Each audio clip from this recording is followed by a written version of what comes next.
Herkese salam dostlar, mən Ceyhun və Tukanıma xoş gəlmişsiniz. Deməli dostlar, bu günləri çox belə uzun müddətdir çəkməyi gözlədiyim videonu çəkirəm. Bu imtahanlarla bağlı bir video çəkmək istədim sizlər üçün ki, necə oldu? Buraxılışdan sonra bilirsiniz ki, ölkədəki abituriyentlərin yarısı ruh düşkünlüyü yaşadı və bu ruh düşkünlüyü bir çox abituriyentə mənfi təsir elədi. Bitdi nəhayət ki, artıq son imtahanımızı da dünən verdik.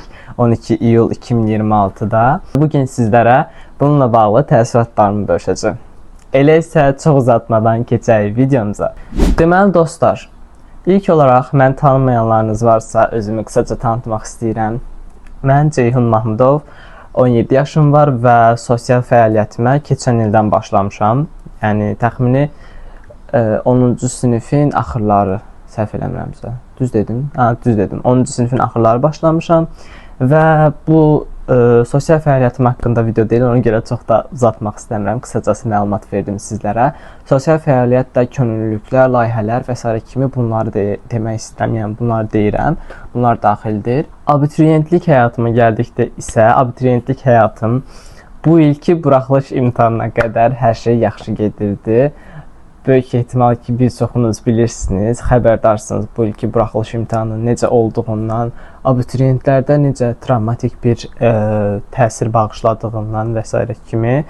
Bu il bilirsiniz ki, ötən illərə nisbətən çətinlik səviyyəsi daha çox olan testlər var idi. Nəinki çətinlik səviyyəsi, testləri keçdim. Bəlkə də bundan sonraki illərdə abituriyentlər o testlərə baxacaqlar, deyəcəklər ki, bu necə asandır və s. kimi.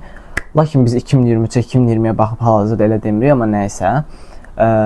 Yəni, bəlkə də deyəcəklər, amma heç kim oradakı o streslə, o vaxtla yarışmaqla və s. kimi o testləri yaza biləcəyinə inanmıram. Bəlkə də yaza bilərlər, amma çox çətin bir vəziyyətdə təbii ki də hər hansısa bir fənni çatdırmadan, hansı ki bir çox abituriyentdə, eyni ilə məndə də eyni vəziyyət yaşanmışdı. Hətta bu ilki travmatik buraxılış imtahanından sonra mən psixoloqa belə müraciət elədim. O mövzuya da gələcəyik, o hissələrə də gələcəyik birazdan. Mən sizlərə blok imtahanına qədər macəram adlı bir video paylaşacağam.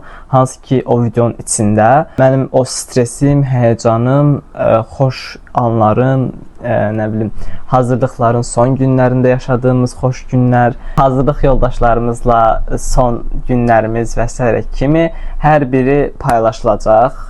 Bundan sonraki videoda inşallah alınsa blok imtahanına qədər macəram adlı bir video paylaşmaq istəyirəm. Əsas məsələ bu deyil. Əsas məsələ ikinci şansımızdır. İkinci şans blok imtahanı. Buraxılışın buraxdığı təsir ilə birlikdə bir çox abituriyent hər iki blok imtahanından çox da yaxşı nəticə toplaya bilmədi. Çox xoş bir necə deyim, atmosferlə, xoş münasibətlə gedə bilmədi imtahana. Çünki artıq buraxılış imtahanının təsirindən abituriyentlər biraz qorxurdu ki, çətin olacaq və s. kimi. Düzdür, birinci məncə elə də oldu, lakin ikincini çox da elə deməzdim. Çünki ümumi səviyyəyə götürdükdə birinciyə nisbətən təbii ki də qətiyyən ümumilikdə asandır demirəm. Birinciyə nisbətən götürdükdə çox da çətin deyil idi. Yəni orta səviyyəli suallar idi və düşünürəm ki, əgər alınsa bir çox abituriyent yaza bilərdi. İnşallah ki də yazmışdır. Hər birinizə uğurlar arzulayıram buradan. İndi sizlərə ikinci şans imtahanıma bir həftə qala nələr etdim? Bunun haqqında danışmaq istəyirəm. Deməli, bazar günü ikinci qrupların imtahanı var idi, 5 iyul və 6 iyul mənim hazırlığım var idi, riyaziyyat hazırlığı idi. 5 iyulun testini işlədiyim üçün evdə və düşündüm ki, riyaziyyatda da eyni testi işləyəcəyik. Əl-köynü elədim, yatdım və getmədim riyaziyyat hazırlığıma birinci gün.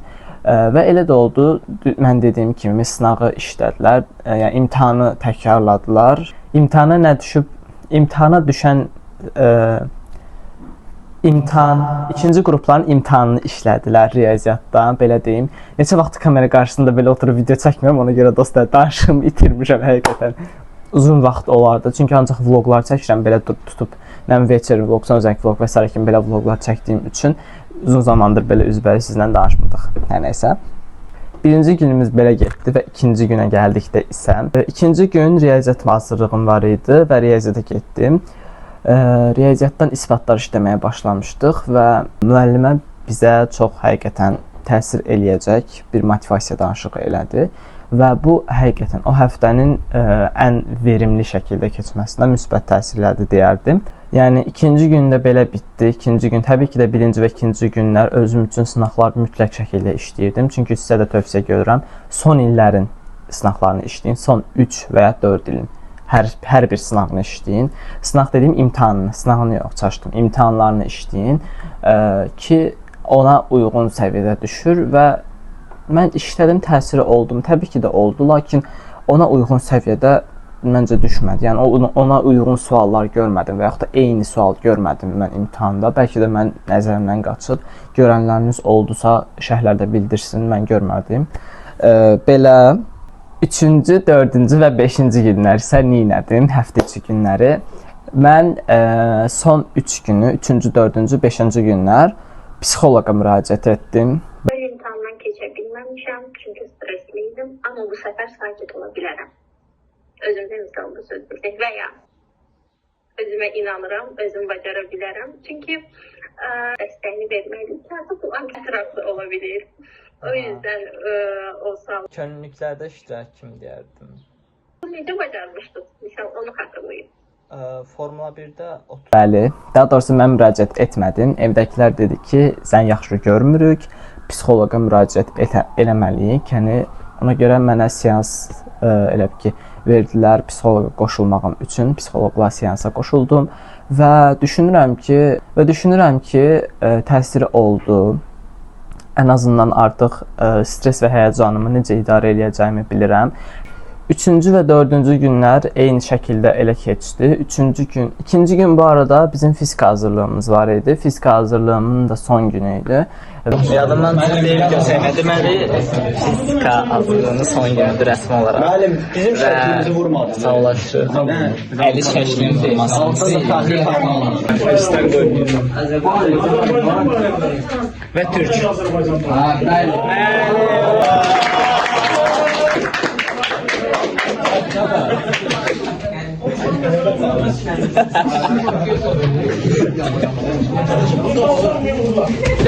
Və düşünürəm ki, o da necə yaxşı keçdi. Ən yaxşı günlərdən biri idi fizikaya getdiyim hazırlıq boyunca.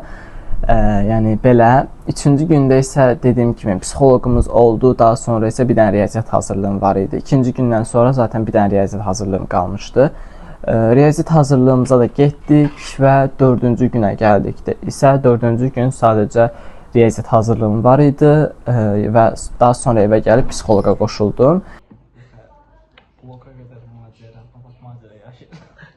3 günlük bir blok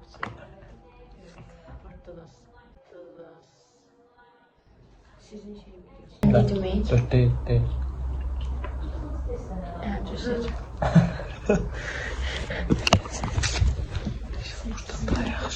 Deməli, hal-hazırda psixoloqun verdiyi tapşırıq yerinə yetirəcəm. Baxın, belə labirintlərdir. Labirint kitabçasıdır bu. İçində bir çox labirint var, birdən çox yəni. Nisbətən qarışıq idi, lakin bunu da elədim. Maksimum 10 dəqiqə getdi. Çox getmədi, 5 dəqiqə falan getdi məncə. 5-ci günə gəldikdə isə yenə riyaziyyat hazırlığım var idi. Bu həftəni həqiqətən hər gün 6 günü də riyaziyyat hazırlığına getdim və həqiqətən buradan çox təşəkkürlərimi bildirirəm riyaziyyat müəllimimə, bizə verdiyi motivasiya üçün, öyrətdikləri üçün və s. kimi minnətdaram. Və riyaziyyat hazırlığından sonra çıxdıq, getdik informatika müəlliməmizin ad gününə yaxın bir şey idi. Həm də sağollaşmaq məqsədi ilə getdik informatika müəlliməmizi təbrik eləməyə deyək, belə deyək. Gül və tort aldıq, getdik. Düşünürəm ki, o da maraqlı oldu. Zaten indi kadrlar gəldi.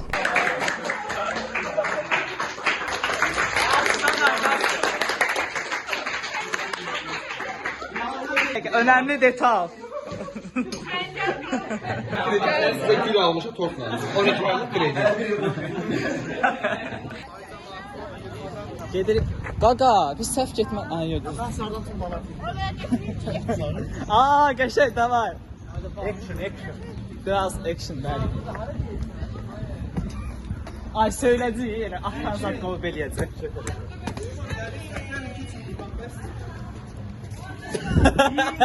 Ay idman eləyirik müəllimə.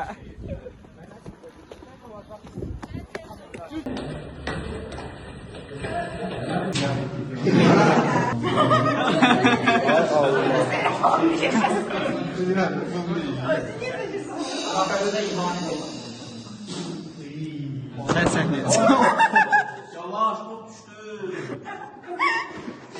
Düşecek. Seyman telefon altına.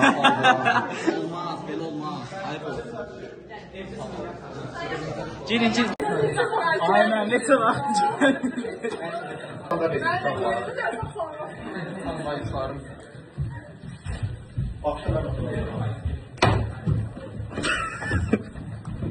Bunun ses geldi.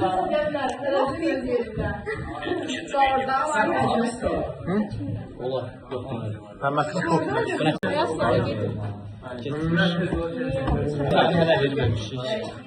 Pazar gündən sonra həyat başlayacaq.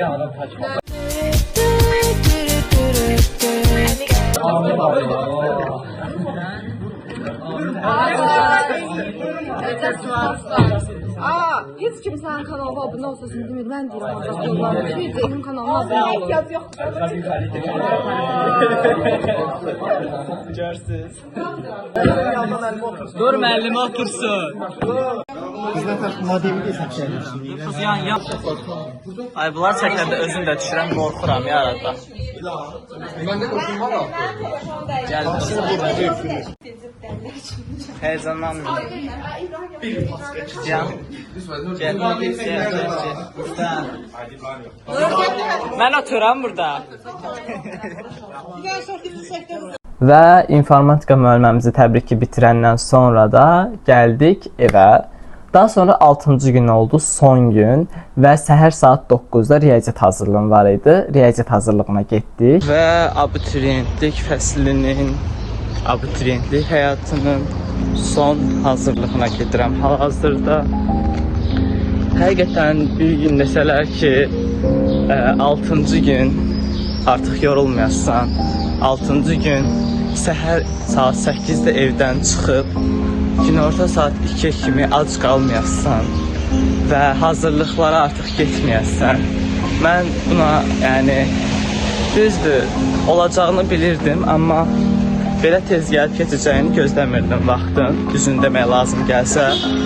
Və yəni indi də gedirəm son hazırlığıma və həqiqətən çox qəribə hisslərdir.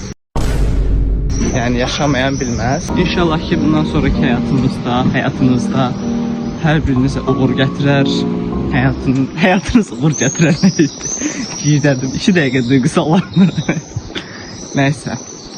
Həyatınızda uğurlar arzulayıram. Ümidvaram ki xoş xatirələrlə, bol uğurlarla. İndi də riyaziyyat hazırlığıma gedirəm və son riyaziyyat hazırlığım. Artıq azadlıq yollarını gedib gəlməyəcəm. Riyaziyyata gedib gəlməyəcəm. Bir də soruşsaz ki, həyecan varmı, yoxsa yoxmu? Cüzi də olsa var. Yəni, bu səhərdən başlayıbsa, axşama qədər arta bilər, amma artıq həyecanı necə ələ alacağımı bilirəm. Çünki psixoloji dəstək görmüşəm. Ümidvaram ki, həyecanı ələ ala bilərəm. İmtihanda olsun, imtihana bir gün əvvəl olsun və s. kimi. Görək necə olacaq. Belə.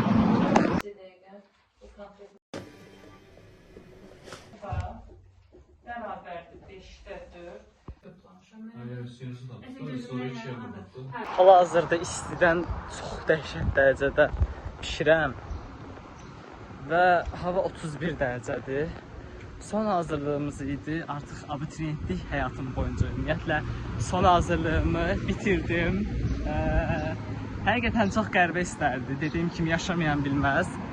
İnşallah ki yaxşı olar. Bundan sonraki həyat, bundan sonraki dövr, period. İmtahandan sonrası üçün çox qəşəng planlarım var.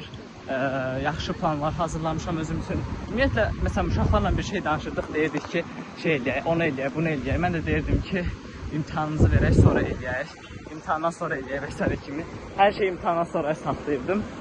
Və imtahandan sonra da sabah olur. Belə. Riyaziyyat hazırlığımızdan çıxıb evə gəldim və evə gələndən sonra deyərdim ki, harasa getdimmi, neynədim. Düz uşaqlar dedi, çıxaq eləyək, nə bilim, gəzək də imtahandan bir gün əvvəl stres atmaq üçün. Amma mən tam əksini düşündüm bu səfər.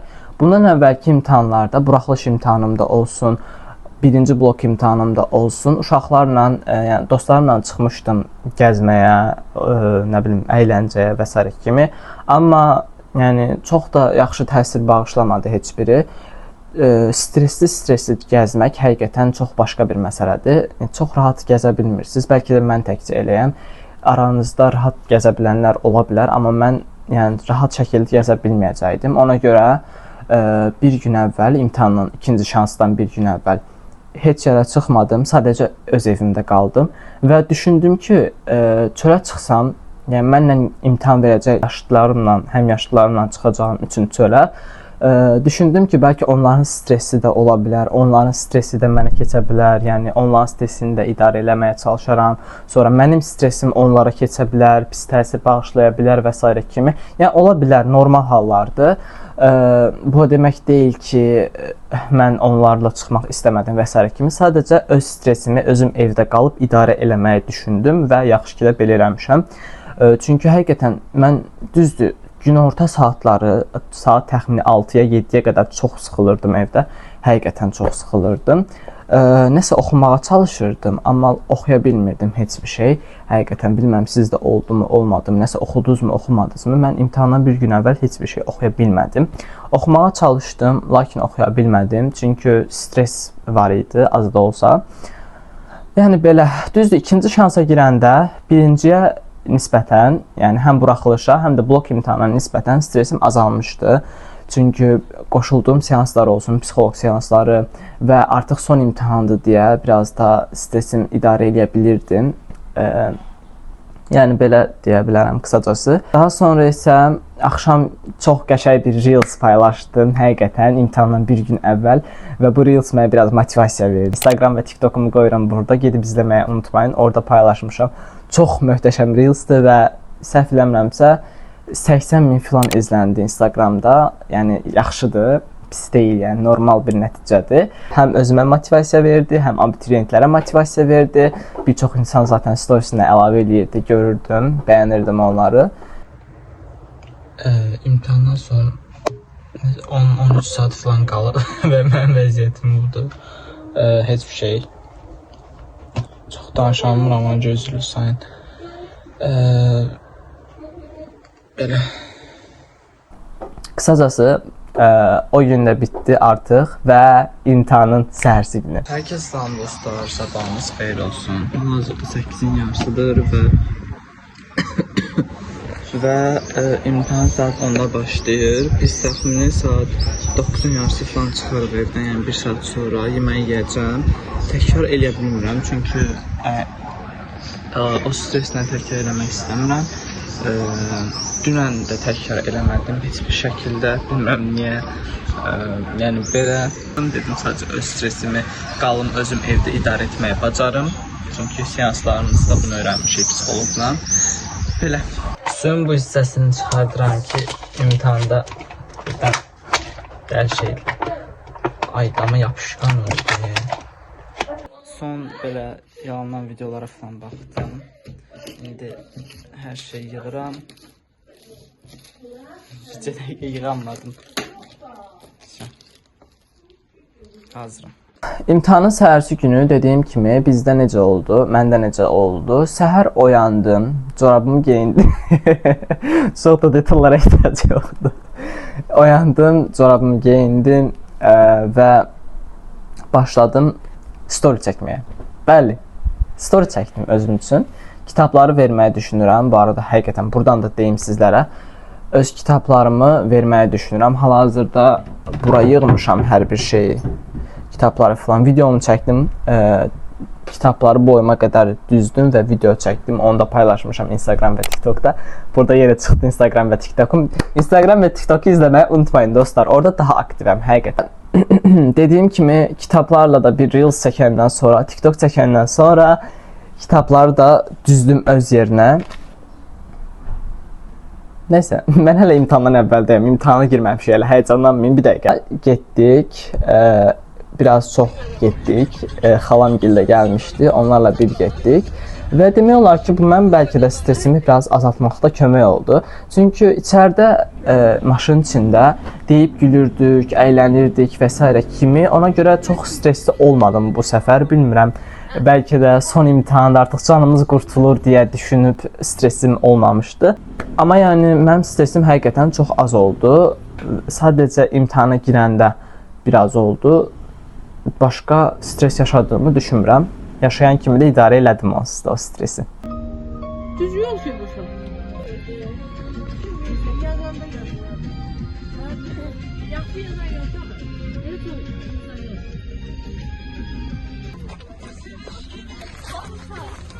Və imtahana gəldim, girdim. İmtahana girəndə bu arada 2 dənə tanış dostumu gördüm, hazırlıqlardan olan. İmtahana girəndə də ayağımı bir dəfə yerə vurdum. Nəzarətçi dedi ki, bir də vur da, biraz möhkəm vur. Təzədən bir də vurdum, elə bir şaqat atıram. Dedi, hə, keç yaxşı. Yəni, çox rahat bir şəkildə yoxlanışdan da keçdim və girdim imtahana. İmtahan başladı. Yenə o möhtəşəm, mistik səs, heyecanlı səs. İmtahan başladı, imtahan başladı, imtahan başladı. Bu səs səslənirdi, həqiqətən 3-4 dəfə səsləndi və hamı kitabçaları açmağa başladı. Kitabçanı açan kimi gördüm ki, suallar bu nədir? Riyaziyyatı gördüm birinci, həyəcanlandım. Dedim ki, bu nə suallardır? Daha sonra yenə özümü idarə elədim.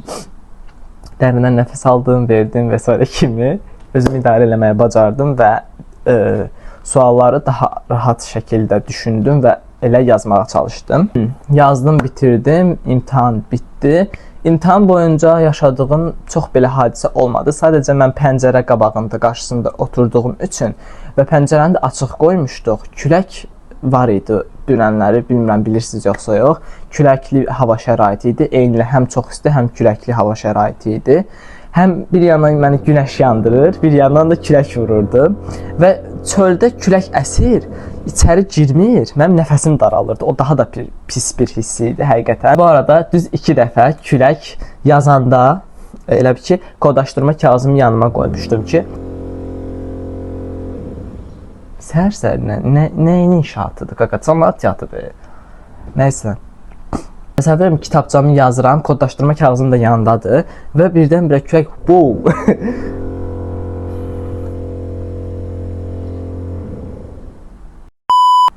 Hə, və külək kodlaşdırma kağızımı uçurtdu kənara və nəzarətçi çox sağ olsun, düz 2 dəfə gəldi, götürdü, 2 dəfə oldu bu hadisə. Nəzarətçimiz də çox yaxşı nəzarətçi idi həqiqətən. Düzdür, axır 5-10 dəqiqə qala çox bizi şeylədi, qoymadı, imkan vermədi yazaq bildiyin.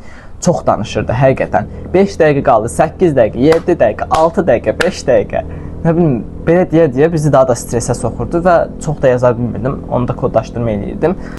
Daha sonra ilk dəfə mən bir imtahandan gülərək çıxdım dostlar. İnana bilirsiniz, o birisi imtahanlarda çıxanda üzümdən zəhrimar yağırdı. Amma ilk dəfə bir imtahandan gülərək çıxdım. O hissin, necə deyim, o hissi həqiqətən yaşamayan bilməz. O rahatlığı, artıq son imtahanı verdin, yəni universitet mərhələsini gözləyirsən və s. kimi bu hissi yaşamayan bilməz. İnşallah ki, hər birinizə yaşamaq arzu edirəm. Deməli dostlar, hal-hazırda çıxmışıq, evə gedib imtahanla bağlı təəssüratlarımı bölüşəcəm sizlərlə. Qısaca deyə bilərəm ki, çətin idi. Birinciyə nisbətən yəni biraz çətinliyi var idi. Hətta bir-iki dənə tanışımı gördüm eyni otaqda. Dedilər ki, artacağım, belə düşünmürəm də, elə dedilər. Görək necə olacaq. Daha sonra evə gəldim, yəni reelsimi çəkdim, dediyim kimi kitabları düzdüm. Daha sonra kitabları, əlavə dəftərlərimi, PDF-lərimi, hər bir şeyi atdım. Bilsəydim onu da şəklini çəkərdim, o yadımdan çıxdı. Hər nəysə, hər bir şeyi atdım zibilliyə və lazımlı olan kitabları saxladım, hansı ki sizlərə vermək istəyirəm. Satmağı da düşünürəm əslində, lakin sizlərə versən daha yaxşı olar. Əlimdə qalanları təbii ki də bəlkə də sataram, almaq istəyənləriniz olsa mənimlə əlaqəyə keçə bilər. Bura qoydum Instagram vasitəsilə və axır məsələyə gəlmək istəyirəm. Sosial mediada bir çox yerlərdə balımı soruşanlar olub. Düşünürəm ki, əgər bir insanın balını soruşmaq istəyirsinizsə, o insanın hər bir anında yanında olmalısınız, hər bir anında dəstək olmalısınız o insana ki, ən azından sizin onun balını soruşmağa haqqınız olsun. Məsələn, atıram, hər hansı adicə bir qohum və yaxud da adicə tanımadığım bir insan zəng gelir, deyir ki, necə oldu, necə yazdın və s. ki, mən tanımıram heç kimdir. Deyir, necə oldu, necə yazdın? Mən də deyirəm, okey, yəni siz kimsiniz falan, yəni şey eləməyə çalışıram ki, yaxşı oldu, pis deyil, inşallah yaxşı olar və s. kimi. Yox, neçə bal yığdın, neçə yazdın ki, neçə oldu? Deyirəm, bilmirəm də, hələ hesablamamışam və s. kimi. Deyir, necə yəni bilmirəm, bax da.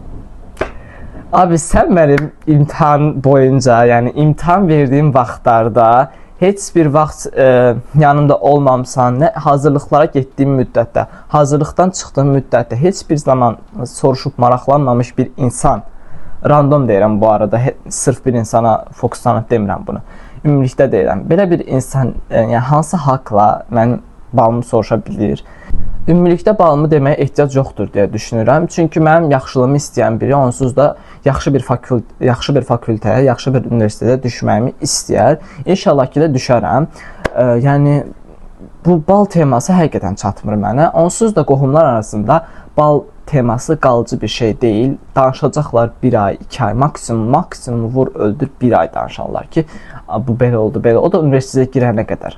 Yəni çox boş temalardır. Başqasının düşüncələrinə qətiyyən fikir verməyin. Özünüz, təbii ki də valideynlərinizi demirəm. Valideynlərinizin düşüncələri ilə öz düşüncələrinizi üst-üstə düşsə çox yaxşı olar. Amma ən azından yəni sizi tanımayan bir qohum zəng edib balınızı diləşib soruşursa, ona çox da fikir verməyin. Yəni deməyinizə ehtiyac belə yoxdur. Çünki o sizi heç bir vaxtınızda, heç bir həyəcanlı anınızda, imtahanın cavabları çıxanda, yəni imtahanın cavabları çıxanda hamı zəng edir onsuz da. Heç bir vaxtınızda, məsələn, atıram məktəblər çıxanda. Mən məsələn, buraxılışda məktəblər çıxanda çox stresslənmişdim, çox həyəcanlanmışdım. Bir nəfər yığıb mənə demədi ki, necə oldu stresin, hara düşmüsən, neyinirsən? Təbii ki də yaşıdlarımı keçirəm, qohumlardan kimsə tuturam nəzərdə. Bir nəfər yığıb demədi, hara düşdün, necə oldu, yaxşı olacaq, narahat olma və s. kimi. Təbii ki də istisnalar var, amma yəni ümumilikdə bunu deməyən insanların bal soruşması çox boş bir şeydir. Ona görə buradan belə dostlar, artıq abituriyentlik həyatımız bitdi rəsmi olaraq. Birazdan da ofisə gedəcəm. Biraz tez adaptasiya oldum abituriyent olmamağa. Onsuz da yəni aranızda bilənləriniz varsa, yəni mən 11-ci sinifi sırf belə dərslərə fokuslanaraq yaşamamışam. Bilirsiniz, 10-cu siniflərə məsləhət videomda da demişəm ki, sırf dərsə fokuslanaraq yaşamayın, könüllüklərə gedin, layihələrə gedin, yeni insanlar tanıyın, hansı ki onlar böyük ehtimal ki, universitet olacaq və yaxud da magistr tələbələri olacaq və yaxud da çox böyük yəni insanlar olacaq və s. kimi. Yəni belə insanlar tanımağınız, sosiallaşmanız sizin üçün çox müsbət bir şeydir. Necə olacaq bu deyə demək istəyirsinizsə, yəni Instagramı bura qoydum. Könüllüklər olsun, layihələr olsun, özüm gedəcəyim layihələr olsun və s. kimi. Storimdə çalışıram ki, sizlərlə bölüşüm ki, sizlər də faydalanasınız və sizlər də gedəsiniz. Yəni belə, ümidvaram ki, bu video sizdəki bütün sual işarətlərini tamamlamışdır. Ümidvaram hər bir abituriyent istədiyi yerə düşə bilər, xəyalındakı fakültəyə, xəyalındakı universitetə düşə bilər. İçi mən qarışıq. Belə. Sağ olun, salamat qalın, özünüzə yaxşı baxın. Digər videolarda görüşənədək. Sağ olun.